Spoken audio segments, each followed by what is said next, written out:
Welcome to the Romance of the Three Kingdoms podcast. So, what is this thing? Well, this podcast is my attempt to tell the story of the Romance of the Three Kingdoms in a way that is accessible and interesting to Western audience who didn't grow up in a culture that has been infused with characters and tales from the novel for centuries.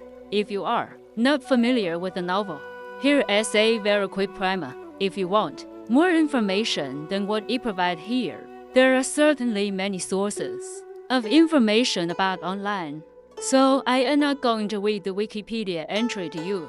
The book is considered one of the four great classic Chinese novels. It covers a period of almost 100 years, from 184 to 280. That takes us from the last days of the Han Dynasty to the founding of the Jin Dynasty. The novel has often been called 70% history and 30% fiction. Many of the characters from the novel are as familiar to the Chinese as Romeo Hamlet and Julius Caesar to Westerners. In fact, I would say that to know the Romance of the Three Kingdoms is akin to knowing Shakespeare in terms of how much the work has influenced the culture. Just to give you an example, you know how we say, speaking of the devil? Well, the Chinese equivalent of that is, as soon as you mention Cao Cao, Cao Cao is here. Cao Cao is one of the characters from the novel, and he was famous for how swiftly he moved his army. That's why you want to do this podcast, to help Western audience understand the key piece of Chinese culture and history. Now, there are several English translations of the book. I got one of them for my wife a few years back. But when I flipped through the book, it struck me how boring a faithful translation of the novel was to read. It was just a never-ending barrage of strange and similar sounding names of people and places, mixed with dry accounts of military campaigns. That is not the novel I remember growing up with. And I think the reason is that by the time I started reading the novel, I had already become so well acquainted with the main characters, because they had become a part of popular culture and taken on a life of their own, which is not necessarily reflected in the text of the novel. So I'm going to try to tell the story with more color instead of just reading straight from a translation of the novel.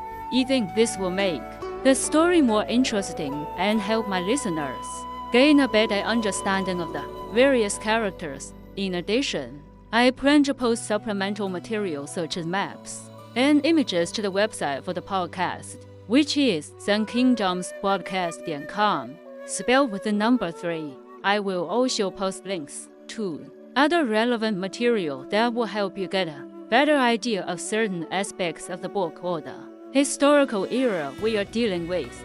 As for how often I will put out a new episode, I'm thinking probably every 10 days or so, which means we'll be looking at 3 episodes a month. I would love to do it on a weekly basis, but I think that would burn me out pretty quickly, and I want to pace myself for the long haul, because this is a long novel and I don't want to stop the project halfway. So yeah, this is definitely a big project.